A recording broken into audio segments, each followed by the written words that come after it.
Welcome back, everyone. Today we've got a Medford TFF-4. And this is a model that I had not handled before. A buddy Justin, a viewer of the channel, loaned in a couple things, and here we are at the review of this particular one. So I have a large Medford collection, as most of you know. Been a fan for a while. This particular one, we'll see as we go through it. So, close length is 4.5 inches from the edge of the breaker to the tip of the scale. It is a flipper, sort of. The overall length is 8 inches. The blade is 3.4 with an edge length of 2.75. This one is at a D2. Blade thickness is 0.88. Weighs in at 5.4 ounces because it's got that G10 show scale. Overall thickness of just under half an inch, 0.492. And it runs on phosphor bronze washers. No shocking surprise there because that is Greg's method of choice. He is anti-bearings, although some of his newer models are starting to use bearings. So more on that as we get some of the bearing ones in. All in all, it feels good in the hand. It has a kind of a short, stubby blade, so to speak, but it feels good in the hand. The ergonomics are really good. There's no hot spots. You could use this and bang away all day long without a problem. I don't think this is the factory edge. It looks a little bit too mirrored for that. So I'm sure Justin probably did something, a wicked edge maybe. I'm not sure. I'm guessing it's not a factory edge, but could be wrong. So one thing I do like is something I've pointed out on a lot is the lock face is totally hidden by the scales. Impossible to damage that or have any issues. So I really do like that. Also, the tip of the blade is not sticking out of the handle, catching your finger. Love that too. G10 is kind of a little bit textured, so it feels good in the hand. One thing for me personally is the G10 scale and the titanium scales are different thicknesses. Not by a huge margin, but enough to notice. You can really see it here kind of on the tip. The G10 is 0.125 and the lock is 0.132. I would just think that they could make them the same for aesthetics and kind of feel in your hand. Whatever. Pocket clip works great.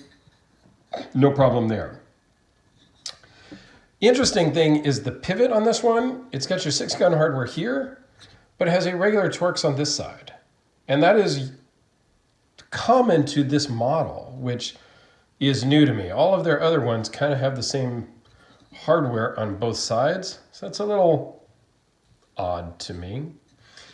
And on the negative side, it doesn't really flip. It takes wrist, arm, whatnot. Partially, the D10 is super light on this one. So I think that, you can just shake this one open. So this one, I think the D10 is just super light. So you can't get enough pressure buildup to flip it out. So that's a bit of a negative on my side. And I don't know if that is this specific model, this model, or this unique one because, well, it's the only one I've ever held. It does have the fuller groove, but like on most of their models, you can get in and Spidey flick from the fuller groove. This one you cannot because you can't really access that. A little bit of a bummer for me is the opening of that one. So let's do a couple size comparisons. Next to the almighty Sharpie, the Chris Reeve large Sebenza 21, roughly the same size, roughly the same size. Overall height is very similar. It is a little The Medford is a little thicker, but not by much. It's actually, with the inlays, it's almost identical. This is basically the same exact knife in dimensions. So that's kind of cool. And what else I got here to compare to? How about the Spyderco Delica? So I know that's a really popular one. People really understand what that size is. Very similar in handle size, just different on the blade. So all in all, this is a kind of cool knife. This one is a discontinued model. But if you're a follower of Medford Knife and Tool, you know that just because it's discontinued doesn't mean they're not going to make more. Don't get me started on that. If you're going to discontinue something, discontinue it. Plain and simple. If you're not going to discontinue it and you are going to make more later, then just don't discontinue it. Think about that stuff ahead of time. But what are you going to do? It's not my company. So, but this one's a pretty cool one. I think Justin carries this one quite a bit, he said. And I can see why. I just have a bit of an issue with the opening. Outside of that, feels really good in the hand. You can choke up a bit because it does have that flipper tab you can use as a ramp. And I think this is a solid knife. So anyway, kind of a quick one just to kind of show one of these older, models. There are 4 of the TFFs. The Tactical Fighting Folder is what that stands for. This is the 4th knife in that series. And that's really where Greg started. He did the TFF-1, then the 2, then the 3, then the 4. And then he made a Karambit. And then he made the Praetorian. And the Praetorian is the one that really just took off for him. And the rest is history, as they say.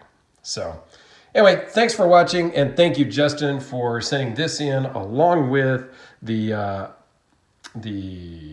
Chavez 229 that I already showed, and the Gigantes, which I'm going to show here very soon, and do some comparisons with the Gigantes and the Proxima. So thanks, Justin. Thanks, everybody, for watching. Go have yourselves a wonderful day, and we'll see you on the next one.